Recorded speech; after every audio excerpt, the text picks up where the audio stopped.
আজ সংসদে বিশেষ অধিবেশন শুরুর আগে বৈঠকে তৃণমূল নেতৃত্ব। সংসদে বিশেষ অধিবেশন শুরুর আগে বৈঠকে টিএমসি 12টায় সব সাংসদকে দিল্লির কার্যালয়ে উপস্থিতির নির্দেশ দেওয়া হয়েছে।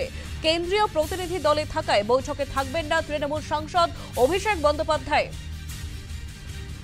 এ বিষয়ে বিস্তারিত কথা বলবো। আমাদের সঙ্গে টেলিফোন লাইনে রয়েছে আমাদের প্রতিনিধি প্রিয়াঙ্কা এইচ ভৌমিক। প্রিয়াঙ্কা, সংসদে বিশেষ অধিবেশন শুরুর আগে বৈঠকে টিএমসি, বৈঠকে সাংসদদের কি বার্তা দেওয়া হতে পারে? প্রিয়াঙ্কা, দেখো, শুধু লোকসভা নয়, রাজ্যসভা মিলিয়ে সব সাংসদদের কিন্তু আজকে দিল্লির সাউথ এভিনিউতে দলীয় কার্যালয় অর্থাৎ তৃণমূল কংগ্রেসের যে দলীয় কার্যালয় সেখানে হাজির থাকার নির্দেশ দেওয়া হয়েছে এবং জরুরি বৈঠক ডেকেছে তৃণমূলের সংসদীয় দল। এবং সেখানে অভিষেক বন্দ্যোপাধ্যায় স্বাভাবিকভাবেই উপস্থিত থাকতে পারবেন না, কারণ তুমি জানো যে তিনি এই মুহূর্তে জেডিইউ সাংসদ সঞ্জয় ঘায়ের নেতৃত্বে 9 সদস্যের যে সংসদীয় প্রতিনিধি দল বিদেশ সফর করছে সেই সফরে অন্যতম প্রতিনিধি দলের মধ্যে অন্যতম তিনি।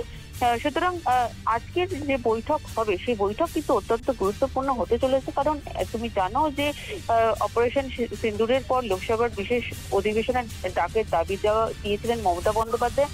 সেক্ষেত্রে এই বৈঠক থেকে সাংসদদের প্রতিনিধি দলকে রাষ্ট্রপতির কাছে অথবা প্রধানমন্ত্রীর কাছে পাঠানো হতে পারে বলে প্রাথমিকভাবে মনে করা হচ্ছে। তবে বারে বারে যে কথাটা বলা হয়েছিল অপারেশন সিন্দুর নিয়ে বিজেপি শিবিরের পক্ষ থেকে নানা প্রচার করা হচ্ছে এবং সেক্ষেত্রে আবারও কোন রকম ভাবে জাতীয় সুরক্ষার ইস্যুতে বিভিন্ন রাজনৈতিক দলের সদস্যদের যেভাবে পাঠানো হয়েছে তাদেরকে সমস্ত রকম আপডেট দেওয়া উচিত, সেটা কিন্তু মমতা বন্দ্যোপাধ্যায় জানিয়েছিলেন যে এই বর্তমান যে পরিস্থিতি রয়েছে সেই পরিস্থিতি সম্বন্ধে তাদেরকে প্রথমে ওয়াকিবহাল করতে হবে, তাদেরকে সমস্ত সঠিক তথ্য তাদেরকে পৌঁছে দিতে হবে।